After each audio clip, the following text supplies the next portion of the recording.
Ninth का fourth chapter है operating system. Operating system मैंने थोड़ा बहुत इस चैप्टर का लगभग आधा पार्ट मैंने थर्ड चैप्टर में बता दिया था आपको। तो यहाँ पे हम ऑपरेटिंग सिस्टम को एक्सप्लेन करके पूरा कम्प्लीटली जो भी है, क्या होता है ऑपरेटिंग सिस्टम, कैसे वर्क करता है, कितने टाइप के ऑपरेटिंग सिस्टम्स होते हैं, वो सारा हम इस चैप्टर में पढ़ेंगे। तो as I have already mentioned, operating system is a system software which acts as an interface between the user and computer। यानी कि जो ऑपरेटिंग सिस्टम होता है वो एक सिस्टम सॉफ्टवेयर होता है जो कि यूज़र और हार्डवेयर के बीच एक इंटरफेस की तरह वर्क करता है। इंटरफेस का मतलब है कि एक ऐसा स्क्रीन या ऐसा आप कह सकते हैं लेयर जिसके थ्रू यूज़र हार्डवेयर से कम्युनिकेट कर सकता है, यानी कि हार्डवेयर को यूज़ कर सकता है। अगर ऑपरेटिंग सिस्टम आपके कंप्यूटर में इंस्टॉल नहीं होगा तो फिर आप अपने कंप्यूटर को यूज नहीं कर पाएंगे। वो बस एक डब्बा है, उस डब्बे से ज़्यादा कुछ नहीं होगा अगर ऑपरेटिंग सिस्टम इंस्टॉल नहीं है तब। जैसे कि आपका यहाँ पे इमेज में दिया हुआ है, यूजर ऑपरेटिंग सिस्टम पे कमांड देता है जो भी उसको ऑपरेट करना होता है, और जो ऑपरेटिंग सिस्टम है वो एप्लीकेशंस को, हार्डवेयर को और बाकी जो भी सिस्टम्स कंप्यूटर से कनेक्ट है उन सबको कंट्रोल करता है। और फिर जो भी प्रोसेस करने के बाद डेटा होता है वो वापस यूज़र के पास पहुंचाता है। तो आप इमेजिन कर सकते हैं कि अगर यहाँ से ऑपरेटिंग सिस्टम को हटा दिया जाए तो फिर यूज़र कम्युनिकेट नहीं कर सकता है किसी भी डिवाइस के थ्रू। ये सारी चीज़ें बस एक डब्बा हो जाएगी। Need for operating system, operating system की हमें नीड क्यों है। यहाँ पे कुछ पॉइंट्स दिए हुए हैं जिससे आपको ये क्लियर हो जाएगा कि हमें क्यों नीड है ऑपरेटिंग सिस्टम की। Recognising input from the keyboard, यानी कि जो भी यूज़र कीबोर्ड पे टाइप करता है वो सारी चीज़ें ऑपरेटिंग सिस्टम रिकॉग्नाइज करता है, यानी कि उसको समझता है, उसको जहाँ भी ले जाने की ज़रूरत होती है उसको वहाँ पे ट्रांसफ़र करता है। Sending output to the monitor, जब आपका प्रोसेस हो जाए आपके डेटा पे तो आप रिज़ल्ट लेना चाहेंगे, फिर तो जो भी रिज़ल्ट होगा, जो भी आउटपुट होगा वो मॉनिटर पे सेंड करने का काम ऑपरेटिंग सिस्टम का होता है। Keeping track of the file on the hard disk, आपने कौन सा फाइल कब सेव किया, डिलीट किया, वो सारा जो रिकॉर्ड है वो सारा ऑपरेटिंग सिस्टम मेंटेन करता है।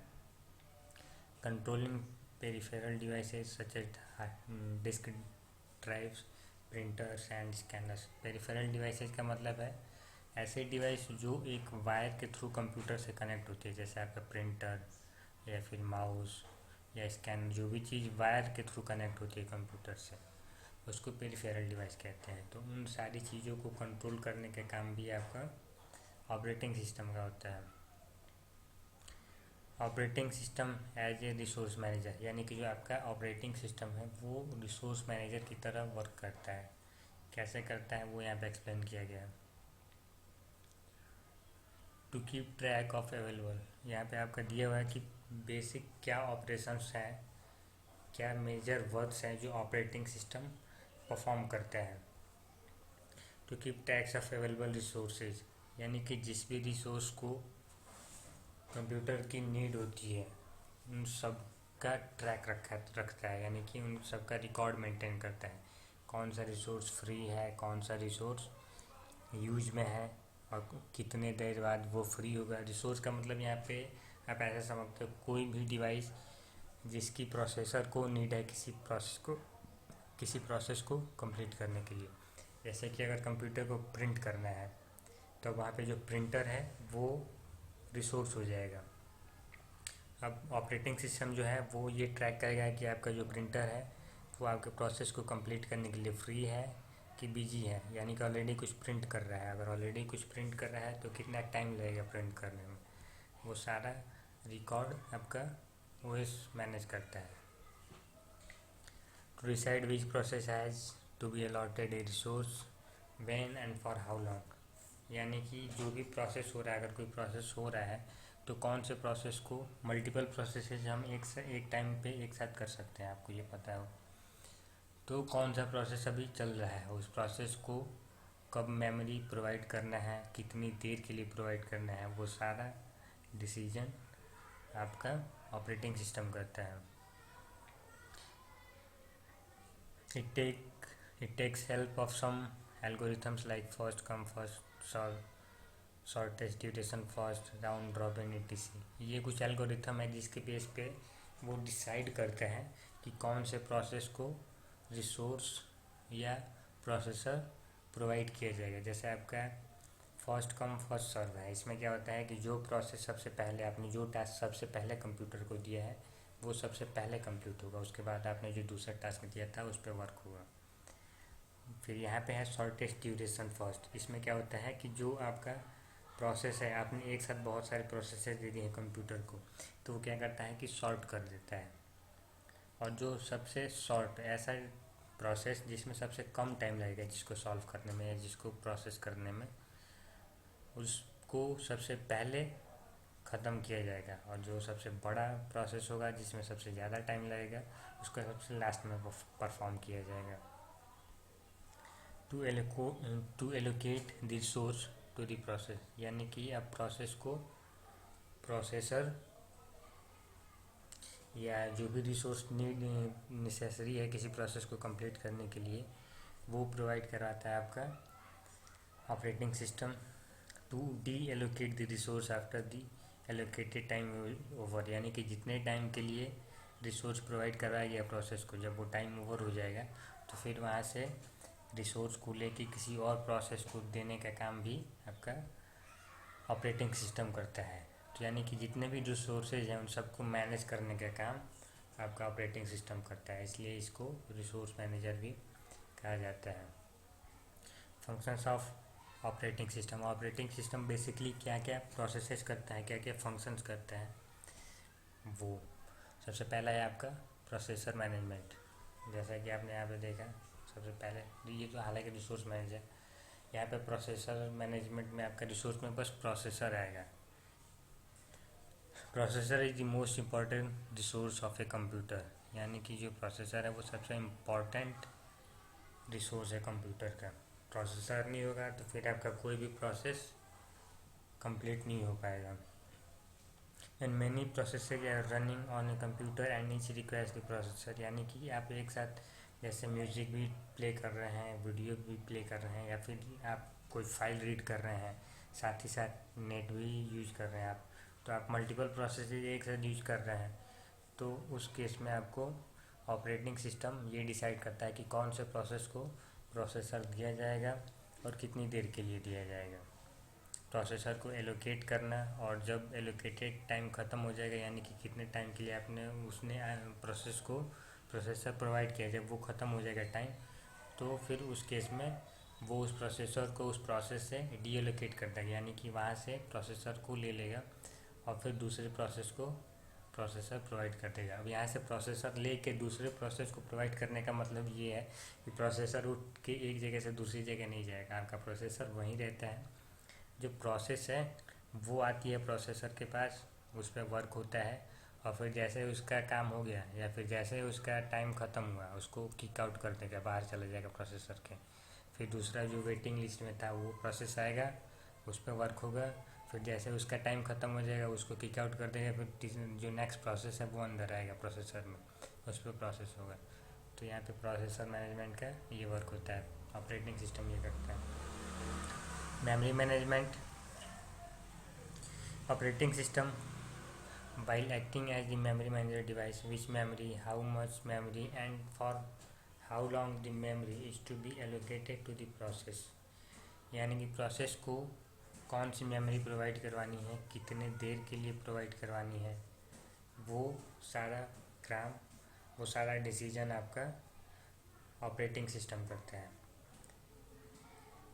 यहाँ पे मेमोरी मैनेजमेंट का मतलब आपका बेसिकली है कि रैम, आपको पता है जब भी कोई प्रोग्राम रन होता है तो पहले रैम में लोड होता है, उसके बाद उस पर प्रोसेस होता है, तो कितनी देर के लिए उसे रैम प्रोवाइड करवाना है, कितनी देर बाद उसको वहाँ से किक आउट करके फिर दूसरे प्रोसेस को रैम प्रोवाइड करवाना है, ये सारा डिसीजन जो है वो ऑपरेटिंग सिस्टम करता है। और जब मेमोरी का काम ख़त्म हो जाता है या फिर प्रोसेस का टाइम ओवर हो जाता है उस मेमोरी को एक्सेस करने का, तब वहाँ से मेमोरी को रिलीज करके दूसरे प्रोसेस को मेमोरी प्रोवाइड करवाना ऑपरेटिंग सिस्टम का काम होता है। File management, the file manager locates the file directories to the processor, यानी कि जिस प्रोसेस को फाइल या किसी फोल्डर, डायरेक्टरी का मतलब ड्राइव भी कह सकते हैं आप, किसी फाइल या किसी ड्राइव का किसी अगर प्रोसेस को नीड है तो वो प्रोवाइड करवाने का काम ऑपरेटिंग सिस्टम का होता है। द फाइल्स में भी द हार्ड डिस्क और एक्सटर्नल डिवाइस, तो हो सकता है कि आपका जो फाइल है वो हार्ड डिस्क पे हो या फिर पेन ड्राइव वगैरह किसी एक्सटर्नल डिवाइस पे हो। It also helps the computer and user to read write data from to the storage device, ये यूजर को डेटा को रीड या राइट करने के लिए भी हेल्प करता है। Device management, there are several devices attached to the computer such as keyboard, mouse, speaker, microphone, etc, यानी कि मल्टीपल डिवाइसेज आपके कंप्यूटर से कनेक्ट होती हैं। Each device has driver software which is launched by the operating system for the device to work, यानी कि हर device का अपना एक ड्राइवर सॉफ्टवेयर होता है। हर डिवाइस का एक ड्राइवर सॉफ्टवेयर होता है। जब भी उस डिवाइस को यूज करना है तो उसका ड्राइवर सॉफ्टवेयर लॉन्च होता है, तभी जाके आप उस डिवाइस को यूज कर पाएंगे। अगर उस डिवाइस का ड्राइवर सॉफ्टवेयर नहीं होगा तो फिर आप उस डिवाइस को यूज नहीं कर पाएंगे। जैसे कि अगर आप फर्स्ट टाइम के लिए पेन ड्राइव अगर लगाएंगे अपने कंप्यूटर में, तो आप देखेंगे कि नीचे यहाँ कॉर्नर पे वो दिखाएगा कि जो डिवाइस ड्राइवर उस पेन ड्राइव का वो इंस्टॉल हो रहा है। जब वो रेडी टू यूज करके आ जाएगा यहाँ पे डबल टिक करके, तभी जाके आप उस पेन ड्राइव को यूज कर पाएंगे। तो उस टाइम पे वो उस पेन ड्राइव के ड्राइवर सॉफ्टवेयर को इंस्टॉल करता है, जिससे कि वो डिवाइस आप एक्सेस कर सकते हैं। अगर वो ड्राइवर सॉफ्टवेयर अगर इंस्टॉल नहीं होगा कम्प्लीटली, तो फिर आप उस पेन ड्राइव को अपने कंप्यूटर पर एक्सेस नहीं कर पाएंगे। Most of the operating system have built in drivers for the commonly use devices, यानी कि जो भी मेन कॉमनली यूज होते हैं, जैसे कि आपका कीबोर्ड हुआ या रैम एंड रोम हुआ, तो इसके लिए जो डिवाइस ड्राइवर है वो ऑलरेडी आपके कंप्यूटर पर इंस्टॉल होता है, जिससे कि आपको उसको कंप्यूटर स्टार्ट करने के बाद इंस्टॉल करने की ज़रूरत ना पड़े। जैसे कि आपका कीबोर्ड का डिवाइस ड्राइवर है, ठीक है, तो जब आप कंप्यूटर इंस्टॉल करते हैं, अगर उसके पहले ही अगर आपका डिवाइस जब इंस्टॉल नहीं होगा तो कंप्यूटर इंस्टॉल करने के बाद फिर आप पासवर्ड टाइप ही नहीं कर पाएंगे अगर आपने पासवर्ड डाल लिया है। क्योंकि आपका जो कीबोर्ड का डिवाइस ड्राइवर है वो इंस्टॉल नहीं है।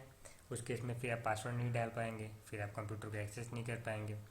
तो इसलिए ऐसे जो कुछ डिवाइसेज हैं जो कॉमनली यूज होते हैं, जैसे आपका कीबोर्ड हुआ, माउस हुआ, स्क्रीन हुआ, उसके जो कॉमन डिवाइस ड्राइवर्स है वो ऑलरेडी इंस्टॉल होते हैं।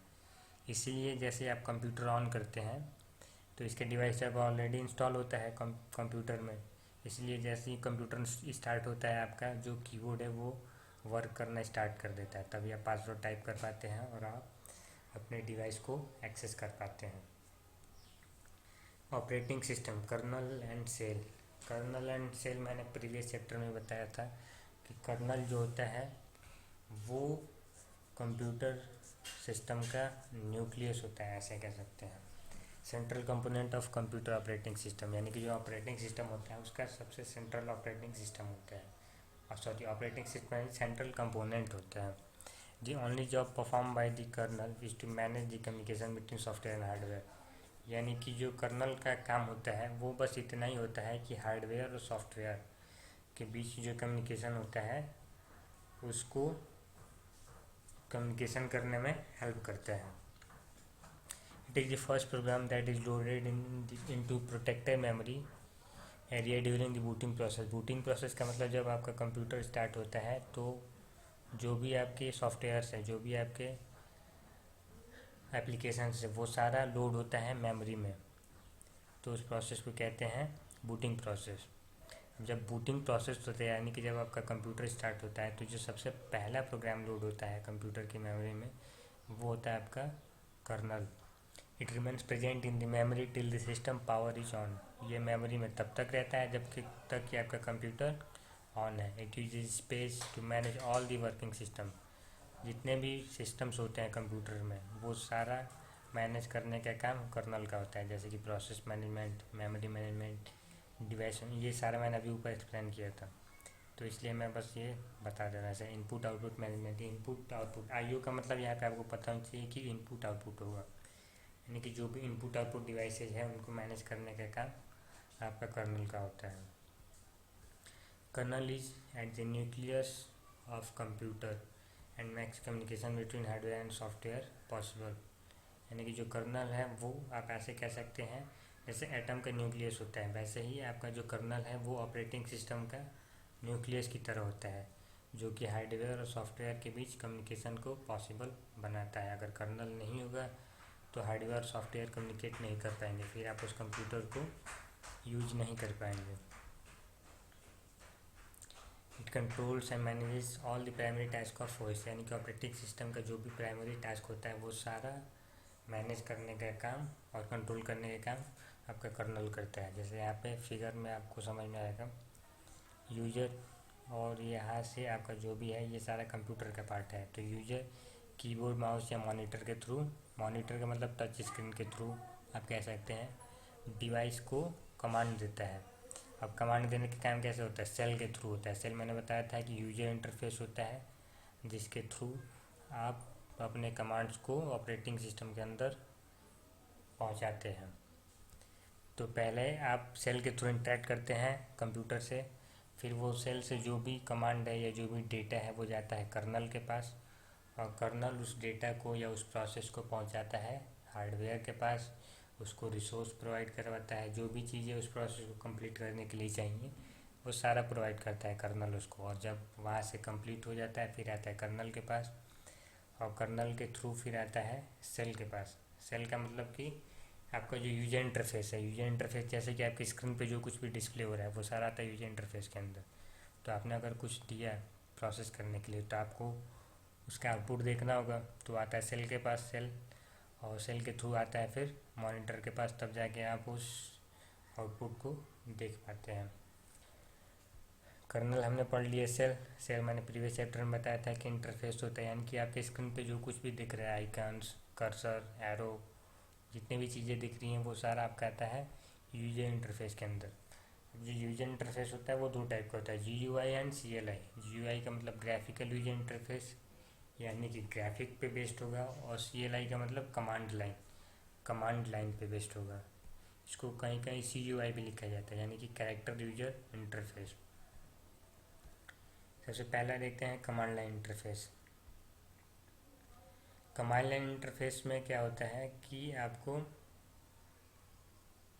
सॉरी ये हम नेक्स्ट में पढ़ेंगे क्योंकि ये दो बार लिख दिया है। पहले देखते हैं graphical user interface. Graphical user interface जो होता है वो आपका यूजर फ्रेंडली इंटरफेस होता है, मोस्ट प्रेफर्ड। यूजर फ्रेंडली होता है, यानी कि कोई भी यूजर इसको ईजिली एक्सेस कर सकता है, ईजिली यूज कर सकता है, इसलिए सबसे ज़्यादा प्रेफरेंसेस आप ग्राफिकल यूजर इंटरफेस को देते हैं, और सबसे ज़्यादा लाइक भी लोग GUI को ही करते हैं क्योंकि इसको एक्सेस करना ईजी होता है। The user does not have to enter any command, यानी कि अगर आपको कोई प्रोसेस करना है तो आपको कोई कमांड एंटर नहीं करना होता है। हर कमांड के लिए आपके स्क्रीन पे कोई मेन्यू या कोई आइकन वगैरह प्रेजेंट होता है, बस आपको उस आइकन पे पॉइंटिंग डिवाइस, किसी भी पॉइंटिंग डिवाइस जैसे कि लाइट पेन या माउस के थ्रू बस क्लिक करना होता है और आपका जो कमांड है वो रन होने लगता है। इसलिए इसको यूज करना काफ़ी ईजी होता है। यहाँ पे आपका GUI का एग्जांपल है, ये आपका मेन्यू है, आइकन्स है। जिस भी कमांड को आपको यूज करना है आप बस उस पर क्लिक करेंगे और आपका जो कमांड है वो रन करना स्टार्ट कर देगा। Advantage of GUI, graphical user interface के क्या फ़ायदे हैं? It is easy to operate and very user friendly, इसको ऑपरेट करना बहुत ही ईजी होता है इसलिए ये यूज़र फ्रेंडली होता है। Use of icon and tabs etc makes it more attractive, यानी कि इसमें आइकन्स वगैरह, जैसे कि अगर आप इस यूजर इंटरफेस को देखें तो ये थोड़ा सा अट्रैक्टिव लगता है क्योंकि इसमें ग्राफिक्स वगैरह यूज़ किए गए हैं।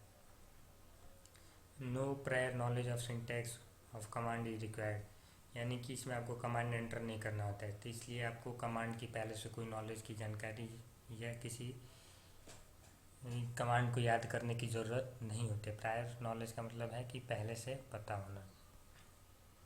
Multitasking possible by using GUI, यानी कि जब भी आप जीयूआई यूज़ कर रहे हैं तो आप एक साथ मल्टीपल टास्क परफॉर्म कर सकते हैं। यानी कि एक साथ आप म्यूज़िक प्ले कर सकते हैं, नेट सर्फ कर सकते हैं, कोई पीडीएफ फाइल रीड कर सकते हैं, मल्टीपल चीज़ें एक साथ कर सकते हैं। जैसे कि आपने कोई एक चीज़ ओपन किया, मिनिमाइज़ किया, फिर दूसरा ओपन किया, फिर उसको मिनिमाइज़ किया, फिर तीसरा ओपन किया, ऐसे आप मल्टीपल टास्क एक साथ परफॉर्म कर सकते हैं। The convincing of the use of GUI has resulted in the development of many user-friendly softwares like desktop publishing, यानी कि GUI यूज करने से बहुत सारे ऐसे सॉफ्टवेयर्स का डेवलपमेंट पॉसिबल हुआ है जो कि काफ़ी हेल्पफुल है। जैसे कि आपका डेस्कटॉप पब्लिशिंग का मतलब आप ऐसे कह सकते हैं स्क्रीन शेयरिंग। जैसे मुझे आपको अपने कंप्यूटर स्क्रीन के कुछ दिखाना है, लाइक अभी जैसे मैं अपना स्क्रीन एक वीडियो के थ्रू आपको शेयर कर रहा हूँ, तो अगर जीयूआई नहीं होता तो ये पॉसिबल नहीं होता। लिमिटेशंस ऑफ जीयूआई के क्या लिमिटेशंस है या क्या कमी है? In spite of attractive and convenient use of GUI, people prefer command line interface. यानी कि ये अट्रैक्टिव है, कन्वीनियंट है, तब भी लोग जीयूआई के ऊपर कमांड लाइन इंटरफेस यानी कि सीएलआई को ज़्यादा प्रेफर करते हैं। क्यों? Because it is very powerful and gives more liberty and more advance features. यानी कि जो सीएलआई होता है वो जीयूआई से बहुत ही ज़्यादा पावरफुल होता है और इसमें बहुत सारे ज़्यादा फीचर्स मिलते हैं आपको सीएलआई में, जो कि आपको जीयूआई में नहीं मिलते हैं। इसलिए मल्टीपल जो भी जैसे टेक फील्ड में है वो आप देखेंगे कि कमांड लाइन इंटरफेस को ज़्यादा प्रेफरेंस देते हैं over GUI. Command line interface यानी कि जो दूसरा इंटरफेस है वो है आपका सीएलआई या कैरेक्टर यूजर इंटरफेस सीयूआई। जो मोस्ट कॉमनली यूज आपका कमांड लाइन इंटरफेस होते हैं ऑपरेटिंग सिस्टम, वो होते हैं आपका Linux, Unix and MS DOS. Microsoft का जो डॉस है वो आपका है यूनिक्स और लाइनक्स में मोस्टली यूज होता है। उबंटू यूज होता है, उबंटू सर्वर होता है, तो उबंटू में भी आपका जीयूआई आता है। उबंटू का जो सर्वर वाला वर्जन होता है वो आपका होता है CLI based. Here unlike GUI mouse is not used, यानी कि जैसे जीयूआई में आप माउस यूज करते हैं वैसे आपको सीएलआई में माउस यूज करने की ज़रूरत नहीं होती है। बस आपको कीबोर्ड से कमांड टाइप करना होता है और आपका जो प्रोसेस है वो परफॉर्म होने लगेगा। Commands are type commands are type next to the prompt, यानी कि जो प्रॉम्प्ट है, ये जो पार्ट होता है इसको कहते हैं प्रॉम्प्ट। इसके सामने कमांड टाइप किया जाता है और जैसे आप एंटर करेंगे आपका जो कमांड है वो परफॉर्म होने लगेगा। जैसे कि यहाँ पे मैंने एक परफॉर्म करके दिखाया, ये आपका सीएलआई है। आपका जो सीएलआई वाला ऑपरेटिंग सिस्टम है या यूजर इंटरफेस है उसमें बस आपका ऐसे एक ब्लैक स्क्रीन दिखेगी और ऐसे आपका प्रॉम्प्ट दिखेगा और सामने आप यहाँ पे कमांड टाइप कर सकते हैं। जो भी आप कमांड टाइप करेंगे वो परफॉर्म होगा। एडवांटेज ऑफ सीएलआई, जैसे कि जीयूआई के लिमिटेशंस में बताया गया था, जो टेक्निकल लोग हैं, जो टेकी लोग हैं, वो सीएलआई को ज़्यादा प्रेफरेंस देते हैं क्योंकि ये ज़्यादा पावरफुल होता है और इसमें जीयूआई से ज़्यादा फीचर्स दिए होते हैं। तो ये इसका एडवांटेज है सीएलआई का। Limitations of CLI, user needs to learn the syntax of numerous commands in order to use CLI. यानी कि अगर आपको सीएलआई यूज करना है तो आपको बहुत सारे कमांड्स पहले से याद होने चाहिए, तभी आप सीएलआई को यूज कर पाएंगे। अगर आपको कमांड्स याद नहीं होंगे तब आप आप एक भी टास्क परफॉर्म नहीं करवा पाएंगे। इसलिए आपको कमांड्स याद करने पड़ेंगे मल्टीपल। बाकी जो आपका नेक्स्ट पार्ट में आपका टाइप्स ऑफ ऑपरेटिंग सिस्टम पढ़ेंगे हम। इस पार्ट में बस इतना है।